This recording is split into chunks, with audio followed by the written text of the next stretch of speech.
Բարև Ֆակտոր TV հյուրը ազգային ժողովի քաղաքացիական պայմանագիր խմբակցության падգամավոր Մարիա Կարապետյանն է, բարև ձեզ։ Տիկին Կարապետյան, մինչ դուք կառավարող ԿՊ-ն վարչապետը գրեթե ամենօրյա ռեժիմով ժողովրդին համոզում եք, որ կա խաղաղություն, հաստատված է այդ խաղաղությունը եւ մենք ապրում ենք խաղաղության մեջ, Ադրբեջանի նախագահը կարծես սառը ջուր լցնի ձեր այս քաղաքականության վրա, չկա Սևան, կա Գյոգչա, նա հղում է անում ինչ որ կայսերական այսպես քարտեզների եւ ասում թե իբր Հայաստանի տարբեր տեղանուններ ադրբեջանական անուններ են ունեցել, իսկ հայերին ընդհանրապես Ղարաբաղ բերել է Ռուսաստանը, Իրանից այսպիսին է խաղաղությունը։ Մենք վերահաստատում ենք, խաղաղությունը հաստատված է, բայց մենք նաև ասել ենք, որ խաղաղությունը ունի ամենօրյա խնամքի կարիք եւ սա վերաբերում է ամբողջ տարածաշրջանին։ Թե Հայաստանը, թե Ադրբեջանը պետք է սովորեն հոգ տանել խաղաղության մասին։ Եվ սա իհարկե ենթադրում է նաև ձևակերպումների զգուշավորություն։ Այո, ճիշտ է, Ադրբեջանի ղեկավարը հղում է կատարել ռուսական կայսրության ժամանակ տեղանուններին եւ նաև մենք էլ արձագանքել ենք, որ իրականում ժամանակի մեջ հետ վերադառնալը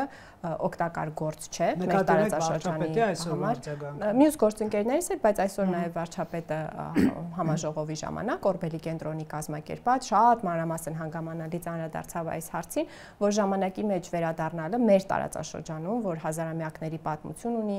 տարբեր կայսրությունների, տարբեր ժամանակաշրջանների, տարբեր կոնֆլիկտների օգտակար չէ, մենք պետք է պատմությունը նոր կետից սկսենք եւ արժևորենք այն երկու տարվա պատմությունը, որ մենք ունենք, այսինքն 24-25 թվականների փաստացի խաղաղությունը, դրա իրավաբանական կողմը, որը հաստատվեց օգոստոսին, եւ դրա մասին հոգ տանել։ Միակողմանի տանգո վարչապետը այստեղից պատրաստ է։ Կարող է ստացվել երկկողմանի կռիվ։ Ընտրությունը դա է, երկկողմանի կռիվ կամ օրինակ այս ճանապարհը ընթանա, ընդ որում չէ, դա միակողմանի ես չի անվանի։ Իսկ ինչ կասեք մի քանի օր առաջ ղազախական ցորենի տարածման մասին, շատ լավ է։ Այսինքն խաղաղությունը կարող է մի քիչ ավելի լավ օրեր ունենալ ու այսպես այդքան ոչ լավ օրեր ունենալ։ Մենք պետք է հոգ տանենք Հայաստանի իշխանության հասեն, որ այ բռնվեցիք Տիկին Կարապետյան, խաբում եք ժողովրդին, որ խաղաղությունը, տեսեք Ադրբեջանի նախագահի, եթե մեր գլխավոր սիմվոլներից մեկը Սևանը ադրբեջանական անունով է կոչում, հետևաբար տարածքային պահանջ է ներկայացնում, հետևաբար ինչ խաղաղություն, մինչդեռ, ինչպես նշեցի, դուք համոզում եք մարդկանց, որ հաստատված է խաղաղությունը։ Այո, մենք պետք է զգանք մեր դա փաստացի գոյություն ունի, արդեն տևական ժամանակ մեր սահմանին մենք զոհ չունենք, դա ամենամեծ փոփոխությունն է։ Դա չես կարող կեղծել, այդ հանգամանքը չենք կարող կեղծել։ Կան մարդիկ իհարկե, որ կուզեն, որպեսզի այդպիսի հակընդդեմ փաստարկներով կամ միմյանց նկատմամբ ինչ-որ բաներ ասելով իրավիճակը նորից դեգրադացվի եւ մենք վերադառնանք կոնֆլիկտային տրամաբանության մեջ։ Մենք դա չենք գնալ։ Իսկ մենք այդ ճանապարհով չենք գնալ, չէ, չենք խափում, որովհետեւ համոզովի չի երևույթը։ Այն կա, այն զգացվում է։ Սա էլ է այդ զգացողության մասնիկ։ Սևան չի Գյոգչա։ Չէ, արդեն շեշտեցի, թե մեր արձագանքը դրան ինչպիսին է եղել, որ անհրաժեշտություն չկա վերադառնալու նախորդ կայսրությունների ժամանակ, որ տարածքը կամ որ բնական օբյեկտը ինչպես է կոչվել, որովհետեւ իմ խոսքի այն մյուս մասը չեք ընկալում, մարդիկ ասում են նա պատրաստ չի խաղաղության։ Դուք համոզում եք, որ խաղաղություն է։ Ոչ ոք չի ասում, որ Նիկոլ Փաշինյանն չի ուզում խաղաղություն կամ դուք չեք ուզում։ Ինձ թվում է շատերն են Հայաստանում ուզում եւ ընդդիմությունը եւ իշխանությունը ինչ որ չափով Ալիևը չի ուզում։ Չէ, ես այդպես չի ասի, ես դες այդ համաձայն չեմ։ Հայաստանում կան կողմեր, կան խմբեր, որոնք խաղաղություն չեն ուզում, իրենք խաղաղության շրջանակներում իրենց լավ չեն, խաղաղության պայմաններում իրենց լավ չեն զգում եւ խաղաղություն չեն ուզում։ Սա հստակ է։ Մի վայրկյան։ Արդեն մի քանի տարի հիշենք, էլի ավելի վատ օրեր ենք մենք ունեցել, շատ ավելի վատ օրեր ենք մենք ունեցել դիսկուրսի դիտանկյունից, հա, հարևան երկրից լսվող։ Հիշում եք, չէ՞, մեր մոտեցումը այդ օրերին ինչպիսին է եղել, որ չարժե տրվել այդ սադրանքներին, որ մենք գնալու ենք մեր նախանշած ճանապարհով եւ ժամանակի ընթացքում այս մեթոդը ապացուցել է իր ճիշտ լինելը, իր արդյունավետ լինելը։ Սա փորձով ապացուցված ձև է։ Ավելի վատ օրեր ենք ունեցել, ավելի վատ օրեր ենք ունեցել, երբ մենք ավելի վատ օրեր ենք ունեցել, երբ մեզ էս նույն, շատ ավելի լուրջ, շատ ավելի ապագային միտված ոչ թե անցյալի կայսրության քարտեզների վերաբերյալ, այլ ապագային միտված մտադրությունների վերաբերյալ ավելի վատ արտահայտություններ են հնչել, որոնց մեր արձագանքը եղել է այն, որ մենք սադրանքի չենք տրվելու, որ մենք խաղաղության ճանապարհով ենք ընթանալու, եւ դա է ձևը մեր երկրի շուրջ ռիսկերի կառավարման։ Ձևացնել թե դա տարածքային պայման չի, ձևացնել չի, նկատել ենք, խոսում ենք դրա մասին, արձագանքներ են հնչում, բայց եթե նպատակադրումը այն է, որ արձագանքը լինի սիմետրիկ մի բան ասել, օրինակ Ադրբեջանի տարածքի մի որևէ բանի մասին, կամ օրինակ մի որևէ բան, եթե նպատակը դա է, ապա հետո ստացվելու է, որ Հայաստանն ու Ադրբեջանը փոխանակվեցին ուրեմն այդպիսի դեստրուկտիվ արտահայտություններով եւ հետո գլուխները թեքեցին, նայում են, թե աշխարհում կլինի դա Ռուսաստանը, Եվրոպական միությունը կամ Միացյալ Նահանգները, ինչ կասեն, ահա այս նոր ծնվող բանավեճի վերաբերյալ։ Սա օգտակար չէ։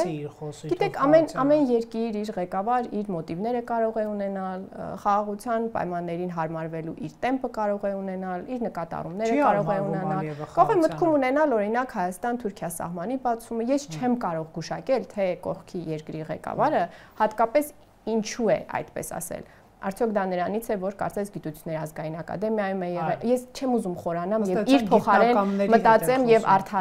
արդարացումներ մտածեմ կամ չգիտեմ, մոտիվներ մտածեմ իր համար, թե ինքը ինչու է ասել։ Ես գիտեմ մեր անելիքների մասով ճիշտը որն է։ Ճիշտը հաստատապես հետ գլորվելը չէ, դեպի այդ էսկալացիոն դիսկուրսի տրամաբանություն ընկնելը չէ։ Դա ես հաստատ գիտեմ եւ սա արդեն տարիների փորձով ապացուցված մոտեցում է, որը իր արդյունքներն է տվել եւ մենք այդ ճանապարհով պետք է շարունակենք։ Սա թիկունքից հարված չի Նիկոլ Փաշինյանին օգոստոսի 8-ից հետո։ Գիտեք ինչ հարցը քանի տարբեր ձևակերպումով կարող եք տալ, որովհետեւ չեք պատասխանում։ Գիտեք ինչու, որովհետև թվում էր երկու լիդերները պայմանավորվեցին, որ իրենց հասարակությունների խաղաղության ուղերձներ պետք է տան, Թրամփը օրհնեց, այսպես ասած, այդ համաձայնությունը եւ վերադառնալով տարածաշրջան, նա մեկ Զանգեզուրի միջանցք է ասում, մեկ ղազախական ցորենն է ուրեմն թույլ տալիս, որ իր տարածքը կան լավ օրեր կամ վատ օրեր։ Բայց նորմալ չի, որ խաղաղության Իհարկե մենք կուզենայինք, որպեսզի ամեն ինչ համահունչ լիներ մեր ձեռք բերած պայմանավորվածություններին, որոնց ներքո կան ստորագրություններ, բայց մենք պետք է ջանք գործադրենք, որ իրադարձությունները, զարգացումները շարունակվեն այդ ֆոնով։ Միայն դուք եք ոնց որ ջանք գործադրում։ Չէ, ղազախական ցորենը խմբագրելով։ Ղազախական ցորենը։ Իսկ ադրբեջանցիների վերադարձ Հայաստան դրանից էլ էր խոսում։ Այս մասին էլ մեր դիրքորոշումը շատ հստակ է, որ վերադարձի որևէ գաղափար այս պահին ու առհասարակ կոնֆլիկտածին է, կրկին նշանակելու է, որ մենք վերադառնալու ենք հակամարտության տրամաբանության մեջ եւ մենք այսպիսի այդ օրակարգերի հետ ոնց որ չենք ներգրավում այդ խոսակցությունների մեջ եւ նման օրակարգեր չունենք։ Բայց էլի դուք չեք ոնց որ բարձրացում, դուք մոռացաք Արցախի։ Հա, բայց մենք կողմ ենք այդ խոսակցության մեջ։ Մենք կողմ ենք, ձեր առաջարկը որն է, որ ադրբեջանական կողմը ինչ որ օրակարգեր թելադրի, մենք դրան ռեակցիաներ տանք, չէ, այդպես չենք անում։ Ես առաջարկ չունեմ, ես հարցնում եմ, դուք հարցի տրամաբանության մեջ այդպես մոռացաք Արցախի հայերի վերադարձի օրակարգը եւ չկա դա բանակցություն։ Լավ է թե վատ, ես գնահատական չեմ տալիս, ես փաստն եմ ֆիքսում։ Չկա այդպիսի հարց ձեր կողմից դրվող, բայց մարդը դնում է իր կողմից ադրբեջանցիների Հայաստան վերադառնալու հարց։ Սխալ չէ հրաժարվելը։ Չէ, սխալ չէ, մենք էլ ասում ենք, որ դա օգտակար չէ մեր հաստատված խաղաղության նպատակադրումների համար։ Մենք էլ մերն ենք ասում։ Բայց նա շարունակում է։ Մենք էլ մերն ենք շարունակում։ Տիկին Կարապետյան։ Մենք էլ մերն ենք շարունակում։ Դուք ասում եք Արցախի հայեր վերադարձի հարց չկա օրակարգում, նա ասում է ադրբեջանցիների Հայաստան վերադարձի հարց կա ըստ էության։ Արդեն պատասխանեցի։ Եւ պետական կառույցներն իդեպ հանձնարարում է զբաղվել այդ հարցով։ Արդեն այս հարցին պատասխանեցի։ Եվ դուք վտանգ չեք զգում, որ սա էսկալացիայի չի բերի նման պահանջները։ Կբերի երևի հարցի մեջ պետք է ասեք։ Պատասխանեցի այդ հարցին։ Մենք ունենք մեր մոտեցումը, մենք ունենք մեր մոտեցումը, առաջ ենք շարժվում այդ ճանապարհով եւ այդ ճանապարհը ցույց է տալիս իր արդյունավետությունը, թե դիվանագիտության առումով, թե խոսության առումով, թե գործնական քայլերի առումով։ Ոչ մի պատճառ չունենք շեղվելու այն ճանապարհից, որը արդեն տևական ժամանակ է, շուրջ 2 տարի է աշխատում։ Բայց ինքն է շեղվում, դուք չեք շեղվում։ Մենք էլ մեր արածն ենք անում, իսկ մենք համառ ենք, իսկ մենք տենց նպատակաուղված ենք, նպատակասլաց ենք այս։ Համառորեն չեք նկատելու եւ չեք լսելու նրա ասածները։ Մենք մեր արածն ենք անում, մեր ասելիքն ենք ասում։ Ձեր մարտավարություն կբացատրեք համառորեն չլսել Ադրբեջանի նախագահին եւ չտեսնել, թե նա ինչ է ասում եւ անում։ Լսում ենք։ Օրինակ հիմա որ ես խոսակցություն ունենում ենք, ես դες ասում եմ, չէ, չեմ լսել նման բան, ասում եմ, այո, լսել եմ, մեր պատասխանը հետեւյալն է։ Եվ շարադրում եմ պատասխանս, պարզապես այն ձեզ չի գոհացնում։ Ինչ անեմ, այսքան եմ կարողանում պատասխանել ձեր հարցին։ Չշտապեցիք փակելով Մինսկի խումբը կամ Ղարաբաղյան հարցը, այսպես անելով օրակարգ։ Գիտեք, Մինսկի խումբը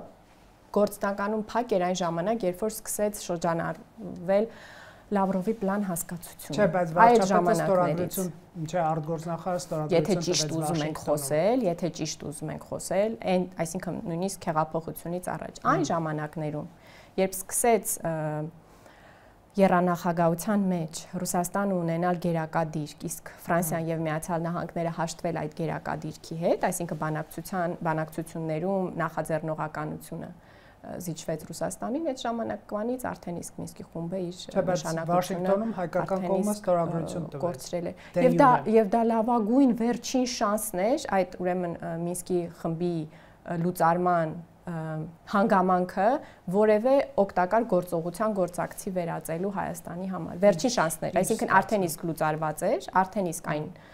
գոյություն չուներ եւ լավագույն հնարավորությունն էր այդ նախաստորագրման քայլի հետ դա փոխանակելու։ Ինչ ստացանք դրա դիմաց։ Պայմանագրի հրապարակում եւ նախաստորագրում։ Եւ դրանից հետո ինչ ստացանք։ Ավելի դժվար կլինի այդ պայմանագրից հետ կանգնել։ Բոլորը կարդացին եւ հանդարտվեցին, հասկացան, որ մանիպուլյացիաներ էին այդ տեքստի շուրջ պտտվում։ Շատ լավ էր, վատ էր, որ տեսակ խաղաղության պայմանագրի տեքստը եւ այն նախաստորագրվեց։ Վատ էր։ Դե մենք պատառիկներ լսում ենք նաեւ դիմադիր շահապատգամավորներից բավական կատաստրոֆիկ սցենարներ էին նկարագրվում։ Դե հիմա արդեն իսկ կարդացինք։ Ու տեսանք, որ այդ ամենը մանիպուլյացիա էր, մեղմ ասած։ Տեսեք, Տիկին Կարապետյան, ընդհանրապես վարչապետը երբ որ խոսում էր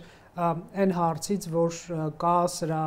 այս իրադրության թե քաղաքական կողմ, թե սոցիալ հոգեբանական կողմ ինչ նկատի ունի, երբ որ ասում ենք չեն հարմարվում խաղաղությանը կամ ասում են մենք չգիտենք խաղաղության պայմաններում ապրել, Իլհամ Ալիևն էլ չգիտի ապրել խաղաղության պայմաններում, սրա այս դրսևորումները այդ մասին են, այո։ Բոլորս չգիտենք, նախ այս հակամարտության պատմությունը մի քանի տասնամյակ է, 88 թվականից սկսած, հա։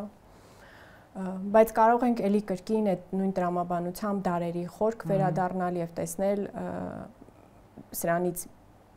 մի դար եւ դրանից ավել առաջ մեր ժողովուրդների միջև դինամիկան ու առհասարակ այս տարածաշրջանի պատմությունը, այսինքն տենց ինչքան հետ ենք գնում դրանից այնպես չի որ խաղաղության եւ համակեցության դրվագները շատանում են մեր տարածաշրջանում տարբեր ժողովուրդների մեջ, բայց կոնկրետ մեր պարագայում Հայաստանի եւ Ադրբեջանի անկախ Հայաստանը ու անկախ Ադրբեջանը որպես պետություններ խաղաղ իրար կողք ապրելու փորձառություն չունեն եւ մենք պետք է այս փորձառությունը փոքր քայլերով կառուցենք, ձեռք բերենք։ Ինչ նկատի ունեմ, սրա մասին առիթ ունեցել եմ խոսելու։ Օրինակ Իրանի եւ Վրաստանի հետ մենք ունենք խաղաղություն, նույնիսկ առանց փաստաթղթերի, առանց հատուկ պայմանավորվածությունների, որ օրինակ տարանցումը անխոչնդոտ է, թե անխոչնդոտ չէ։ Խաղաղություն կա, թե խաղաղություն չկա, դրանք նույնիսկ պետք է չի արտաբերել։ Դե ֆակտո իրավիճակը խաղաղությունն է, բայց դա չի նշանակում, որ այդ հարաբերություններում ոչինչ տեղի չի ունենում։ Տեղի է, չէ՞ ունենում։ Կարող է մի օր այդ հարաբերությունների դիտանկյունից էլ պակաս լավ օրեր լինեն, հա, այսպես ձևակերպենք։ Ինչ ենք անում մենք այդ օրերին։ Ինչպես ենք արձագանքում։ Զգուշ, հավասարակշռված։ Այս նույն բանը պետք է տեղի ունենա նաև Ադրբեջանի եւ Թուրքիայի հետ հարաբերություններում, եւ մենք աշճանաբար պետք է սովորենք ուրեմն արդեն իսկ կայացած փաստը խնամել, փայփայել եւ հոգ տանել խաղաղության մասին։ Չէ՞ կարծում, որ հայկական կողմը շարունակաբար միակողմանի զիջումների է գնում, չստանալով ոչինչ կամ ստանալով, ասես ասենք, եթե չասենք ռետորաբանության ագրեսիվացում, բայց որոշակի նկրտումներ ամեն դեպքում հայկական տեղանունների, տարածքի նկատմամբ, չգիտեմ,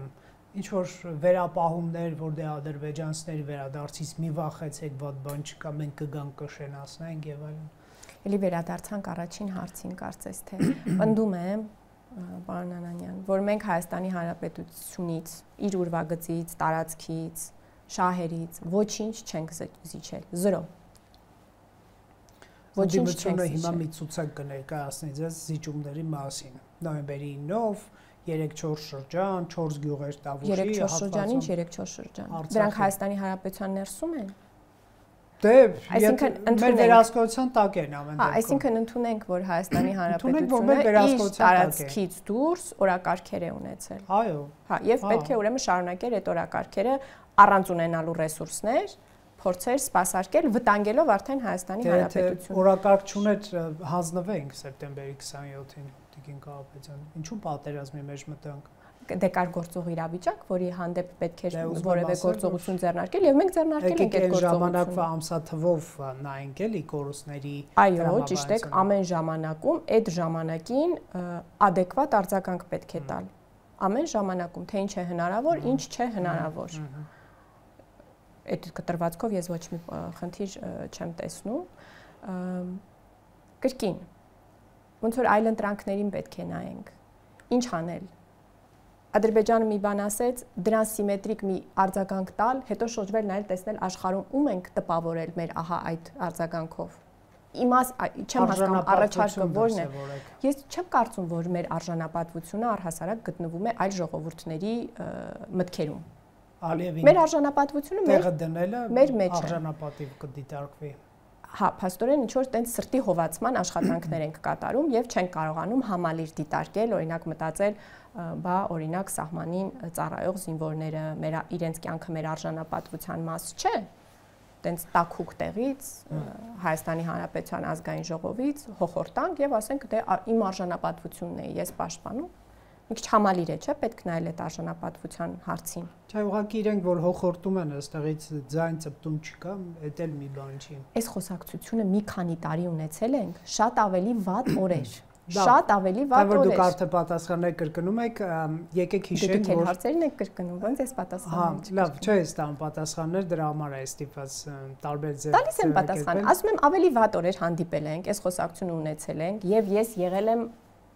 չեմ ընկրկել։ Ասել եմ, չէ, ճիշտը այսպես պատասխաննել է։ Ես իմ մասով եմ ասում, բայց մեր ամբողջ քաղաքական թիմը։ Այդ օրերին այդ խոսակցությունը ունեցել ենք։ Հիմա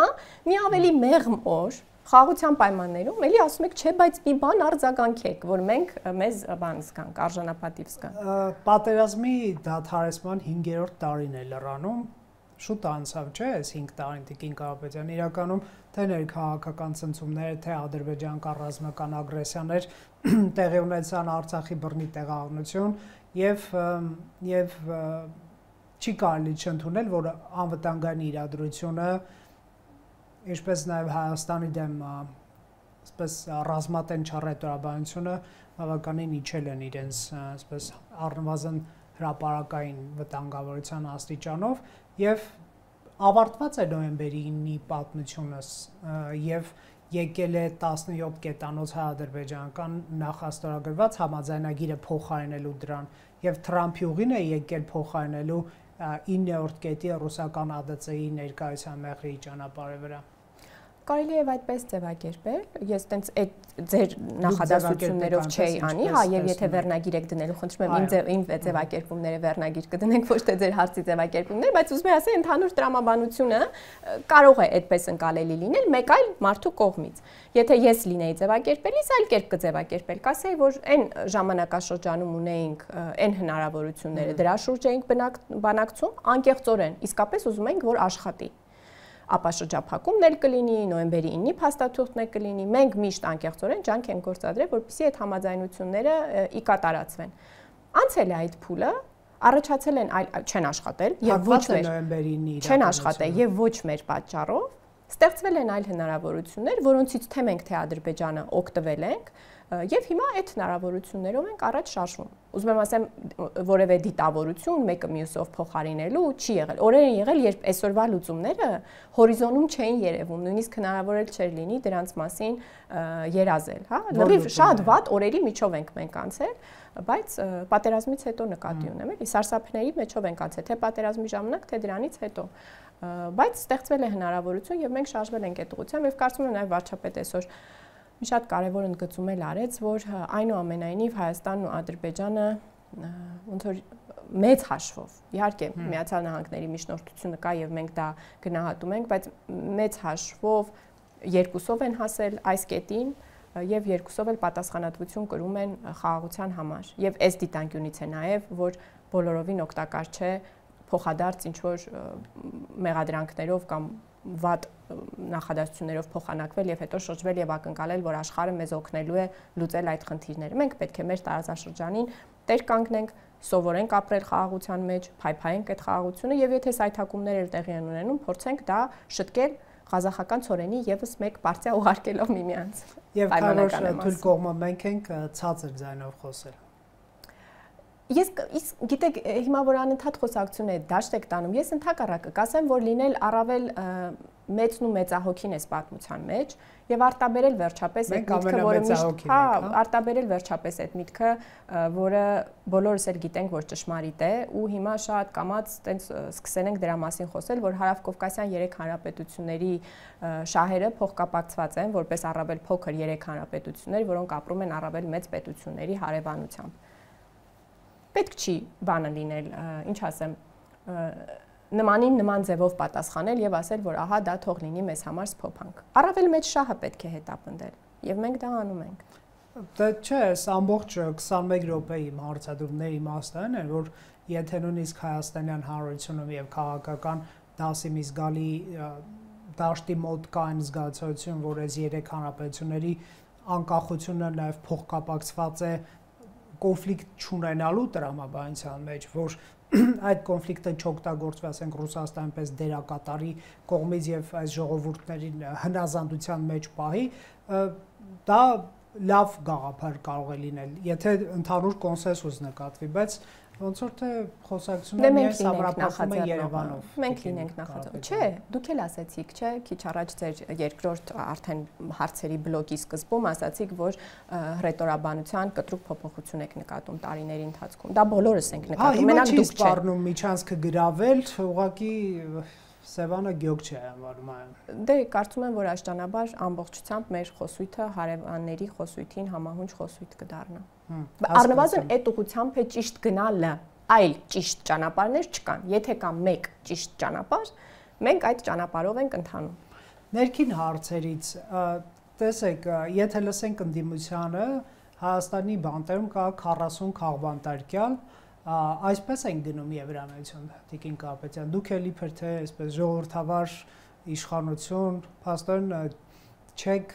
դիբանում եւ ընդդիմախոսներին բանտարկում եք ընդհանուր Facebook-յան գրառումների համար, ել չասած եկեղեցականների դեմ, ըստ ընդդիմության արշավը։ Նայեք, ես գիտեմ մի դեպք, մի համայնքապետի, ով ըստ իրավապահ համակարգի, բայց նաեւ հրապարակված ձայնագրության հետեւաբար բոլորս կարողանում ենք լսել, առաջարկել է կամ պահանջել է համայնքապետարանի աշխատողից կաշառք վերցնել ապօրինի կառույցը օրինական դարձնելու համար։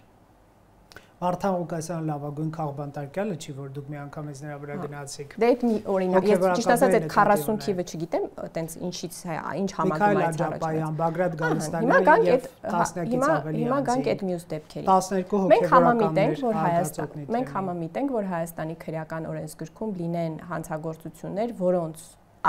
հանցագործության ձևը խոսքային արտահայտություններն են, խոսքն է։ Համաձայն ենք, թե մենք ուզում ենք քրեական օրենսգրքից վերացնենք սա։ Ընդ որում, եթե մտածում ենք, որ պետք է վերացնենք, ապա բոլոր նման հոդվածները պետք է քննարկենք եւ վերացնենք։ Իսկ որոնք են այդ հոդվածները։ Այդ հոդվածներն են օրինակ ատելության խոսքը։ Օրինակ, եթե ինչ-որ մեկը կոչանի վառել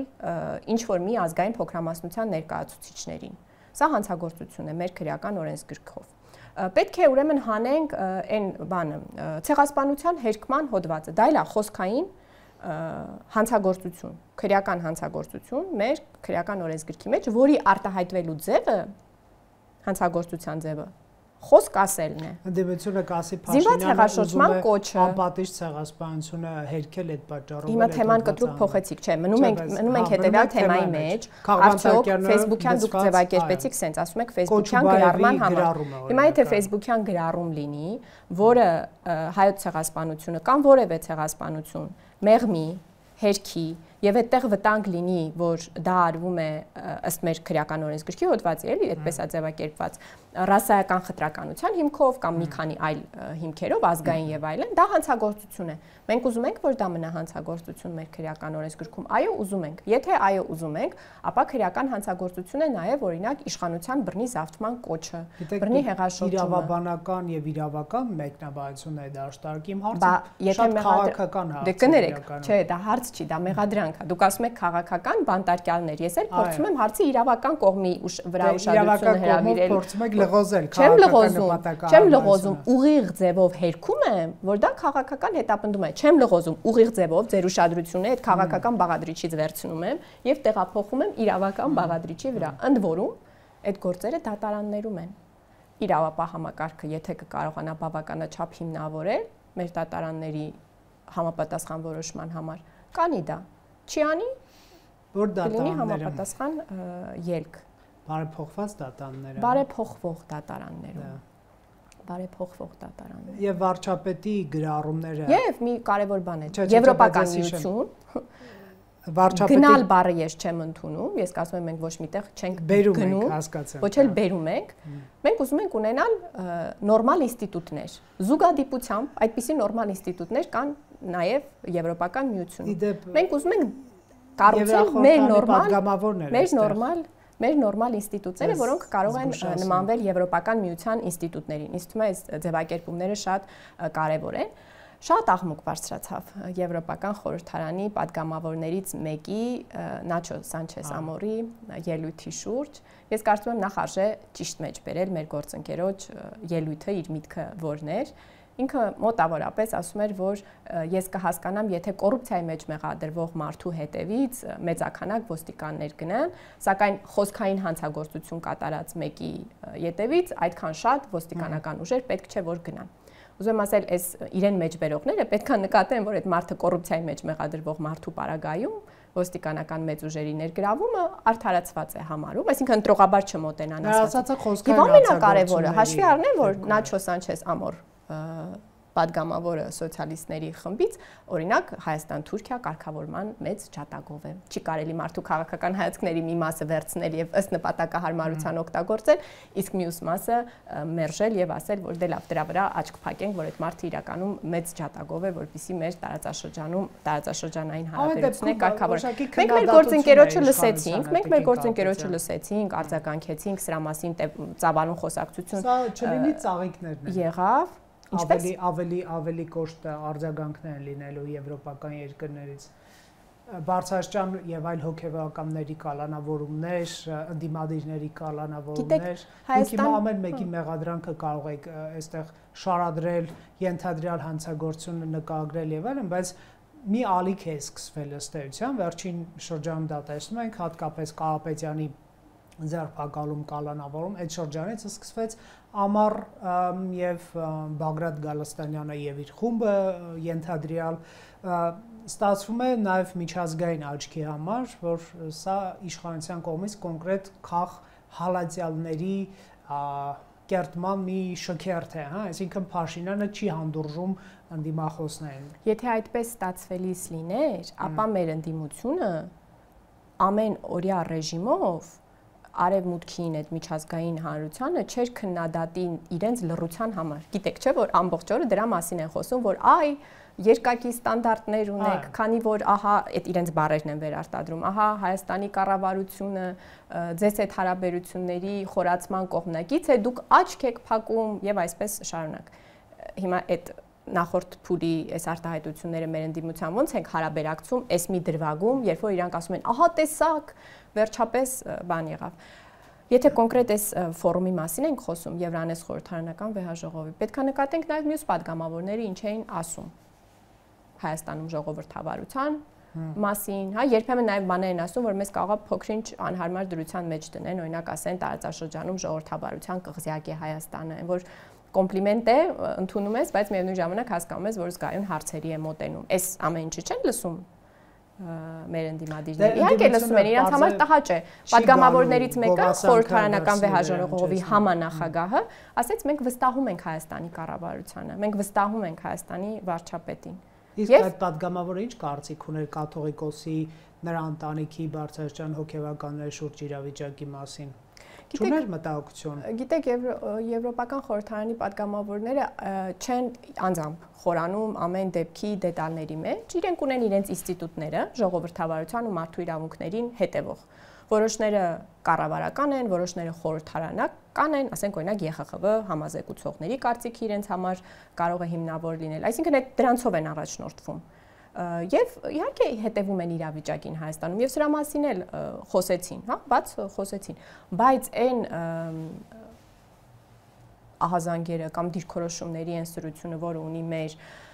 ընդդիմությունը, բոլորովին չեն կիսում եւ այս որ չեն կիսում մեր ընդդիմության ֆրուստրացիայի պատճառն է։ Իրանք ամբողջ օրը բողոքում են, որ ինչու չեք կիսում, ինչու եք աչք փակում, չակերտավոր Հայաստանում մարդու իրավունքների բացատրություն կա, քանի որ դուք արևմուտքի դրածոն եք, այդ պատճառով էլ իրենց ներողություն եմ խնդրում սազանդարներին բարձր ոչ քանի որ իրենց ուղեղի մեջ լեգիտիմությունը ոչ թե բխում է Հայաստանի ժողովրդից, այլ դրսից,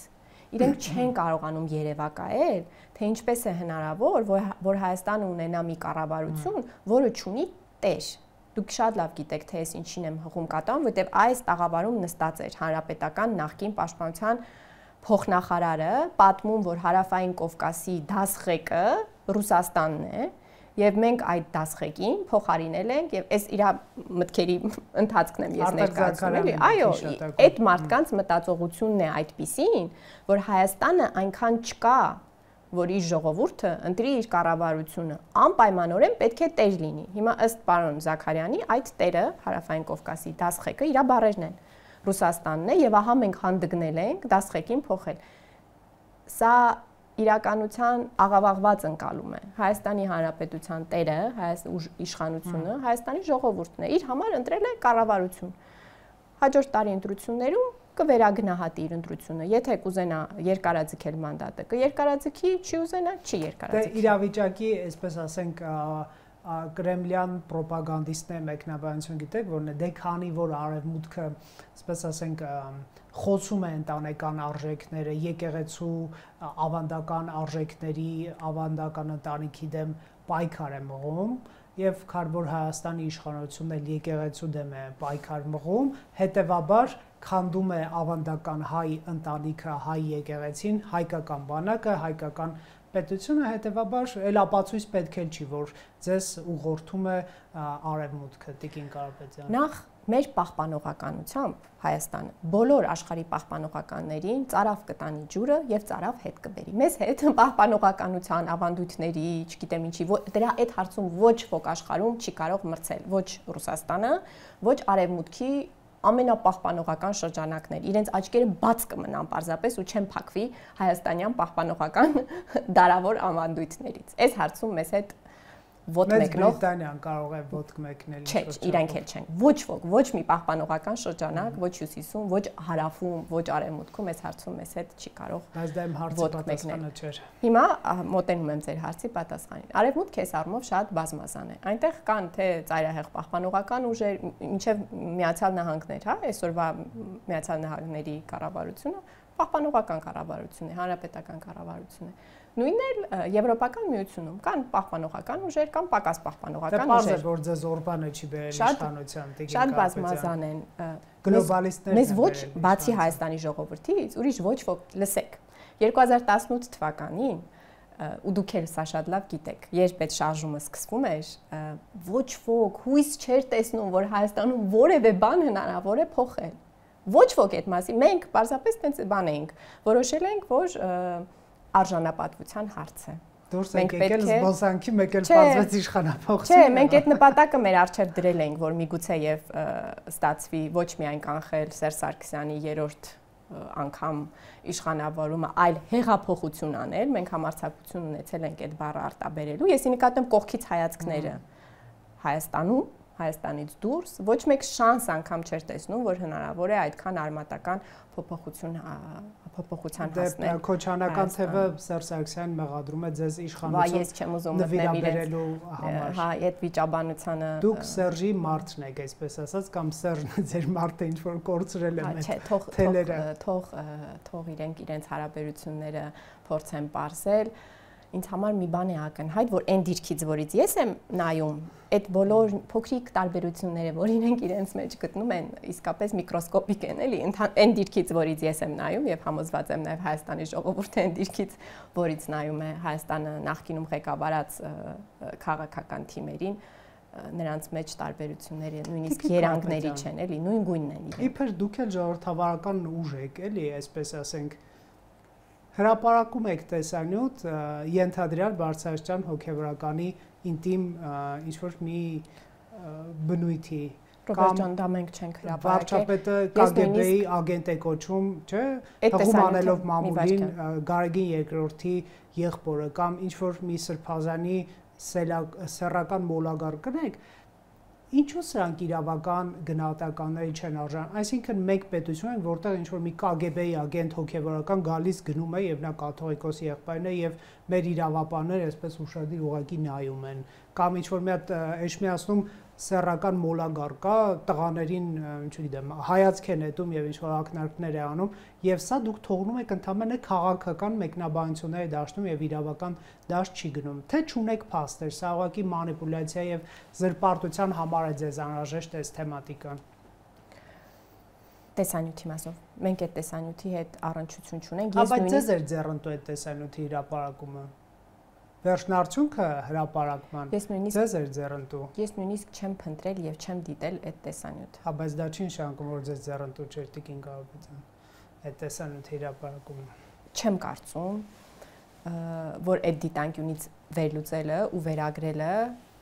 թե մեզ ինչն էր ձեռնտու։ Մեզ ձեռնտու է, գիտեք ինչը։ Դրան նայել էլի, վերջնարդյունքը ում է ձեռնտու։ Ես դες կասեմ մեզ ինչն է ձեռնտու։ Այս հարցի շուրջ շատ տարբեր բաներ են խոսվել, գործընկերներս տարբեր մեկնաբանություններ տվել են, ես ուրիշ կողմից կցանկանայի այս հարցին մոտենալ։ Մենք գիտենք, չէ, որ մենք օրենքի պահանջ ունենք, որ կրոնական կազմակերպություններին արգելվում է, օրենքով արգելվում է նախընտրական քարոզչություն վարել։ Այո, եւ վարչապետին էլ արգելվում է խառնվել կրոնական կազմակերպությունների ներքին գործերին։ Երկուսն էլ ճիշտ ենք ասում։ Այդ որտեղ է գրած այդ ձևակերպման վարչապետին կարող է վարչապետը կրոնական կազմակերպություն։ Չէ, կարելի է մտածել, որ առհասարակ որևէ բանի խառնվել բոլորին արգելվում է, եթե այդ դիտանկյունից գործերին ձկնորսների միության ներքին գործեն կարող է Նիկոլ Փաշինյանը։ Չէ, այդ եմ ասում, կարելի է հովանոցային ասել, որ այս երկրում խառնվել գործերին որևէ մեկի արգելվում է։ Հա, բայց ինչի է վարչապետը։ Հա, բայց դու կոնկրետ ես դες կոնկրետ օրենքի, չէ, մի վարքան, ես դες կոնկրետ օրենքի եմ հողում կատարում, էլի շեղում եք թեմա։ Ես ասում եմ օրենքի մեջ գրած է, որ կրոնական կազմակերպություններին արգելվում է նախընտրական քարոզչություն վարել։ Սա ես չմոգոնեցի։ Դուք մոգոնեցիք։ Ոչ միտեղ գրած չէ վարչապետ։ Արժե իսկապես այդ սահմանադրության այդ դրույթին անդրադառնալ։ Ինչ է նշանակում եկեղեցին անջատ է պետությունից, ինչ եք մտածում, այդ դրույթը ինչու են մտածել սահմանադրագետները, մենակ մեր սահմանադրության մեջ չի գրված։ Որպեսզի աշխարհիկ իշխանությունը կաշկանդված չլինի եւ այսինքն իմ տրամաբանությունը երկիշխանություն չլինի, չստացվի, որ աշխարհիկ իշխանության գործերը կառավարվում են նաև հոգևոր իշխանության կողմից։ Այսինքն այդտեղ ազդեցության վեկտորը, որը արգելանք է սահմանում, գալիս է պատմական հենքից։ Նախկինում, քանի որ պետությունները եղել են կրոնապետություններ, այսինքն եկեղեցիները թագադրել են երկրների ղեկավարներին եւ ունեցել են մեծ ազդեցություն աշխարհիկ իշխանությունների վրա, ինչ որ մի պահից եկեղեցին եւ պետությունը անջատվել են։ Այդտեղ իմաստը ընդ որում կրոնապետություններ աշխարհում դեռևս կան, այսինքն կան պետություններ, որտեղ կրոնը եւ քաղաքական համակարգերը դեռևս միահյուսված են։ Բայց բոլոր այն երկրները, որոնք ընտրել են իրենց սահմանադրության մեջ ասել, որ կրոնական կազմակերպությունները եկեղեցին չէ, կրոնական կազմակերպությունները անջատ են պետությունից, իրանց իմաստը եղել է այն, որ պետությունը միշտ բոլորից վեր է, պարզապես ոչ մի կրոնական կազմակերպություն, ներառյալ հայ առաքելական եկեղեցին, իրավունք չունի պետությանը թելադրելու։ Այստեղ այդ հիերարխիան պետքա շատ լավ պատկերացնենք եւ լավ պատկերացնենք KGB-ի agent պետք է կոչի եւ պետքա լավ պատկերացնենք թե ազդեցության ինչ վեկտոր են կանխում սահմանադրությունների այդ դրույթները ազդեցության ինչ վեկտոր են կանխում իրենք կանխում են հոգեվոր իշխանության ազդեցությունը պետական աշխարհիկ ինստիտուտների վրա թե չէ հնարավոր չի դուք սկսեցիք սահմանադրության թեման բացել եւ ես պետք է այն ավարտեմ եւ հետեւաբար դրա իմաստը չի կարող լինել այն որ Հայաստանի Հանրապետությունից դուրս է որևէ կրոնական կազմակերպություն այն է հայ առաքելական եկեղեցին այդ սահմանադրության դրույթից չեք կարող բխեցնել դա չեք կարող Հայաստանի Հանրապետության ներսում գտնվող ամեն ինչ Հայաստանի Հանրապետության ներսում է։ Եվ ինչ Հայաստանի Հանրապետության ներսում է, վարչապետը կարող է մտնել ներս, այո, եւ միջամտել։ Չէ, նայած ինչ դիտանկյունից եք ասում, որպես հետևորդ հայ առաքելական եկեղեցու ունի նույն իրավունքները, ինչ հայ առաքելական եկեղեցու մյուս հետևորդները։ KGB-ի agentները ինչու են գալիս։ Որովհետև հայ առաքելական եկեղեցին կազմակերպություն է, կրոնական շատ կարևոր, մեր սահմանադրության մեջ Նիկոլ Փաշինյանն է միջամտում, ոչ վարչապետ, հասկացել եմ։ Ինչու KGB-ի Թողեք ավարտեմ էլի մտքերս կամ հերթով խոսենք։ Դուք ձեր մտքերը ավարտեք, ես իմ մտքերը ավարտեմ։ Ինչու են անարգել մտնում դուրս գալիս Հայաստան ամբռնել։ Դե կարող են, ես ոչ մի բան չի խանգարում, որպեսզի մեր, չէ, սպասեք նախադասություն։ Ասացիք կարող են։ Ամեն բառից հետո եթե ընդհատեք, կկարողանաք այդ բառով ձեր մտքի եղած նախադասությունը կազմեք ու մտածեք, որ այդ է ուզում ասել, բայց ավելի լավ կլինի լսեք ինչ եմ ուզում ասել։ Ասում եմ մեր իրավապահ համակարգը կարող է եւ դա իր ուսումնասիրության առարկան դարձնել։ Ոչ թե որ KGB-ն կարող է մտնել եւ դուրս գալ մեր եկեղեցի։ Ընդ որում սրա մասին Աջապահյանն է պատմում։ Ինչ է պատմում։ Հայտնի հարցազրույցում իր ասում է, որ սովետական ժամանակում այո KGB-ն ուղարկեց իր գործակալներին եկեղեցի, բայց մենք նրանց դարձրեցինք քրիստոնյա, այսինքն ոչ թե նրանք կարողացան ինֆիլտրացնել մեր շարքերը եւ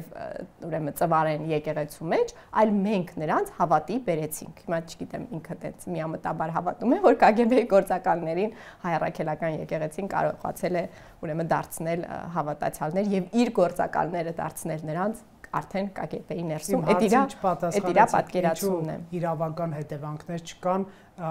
սեռական մոլագարի եւ KGB-ի ագենտի նկատմամբ, այլ քաղաքական շահարկումներ են դրանք շարունակում մնալ։ Կարող են, եթե հետաքրքրության չափանիշներին համապատասխանի, իրավապահ համակարգը դրան կարող է արձագանքել։ Ես ինչ կարող եմ այդ առնչությամբ ասել։ Չէ, SMS-ի չէ։ Կարող է WhatsApp-ը ջնջվել է իրավապահ համակարգի տեղ չի ասել։ Չգիտեմ ինչ արձագանքեմ դրան Ռոբերտ ջան, չէ։ Շնորհակալ եմ զրույցի համար։ Factor TV-ում հյուրընկալել ենք Մարիա Կարապետյանին։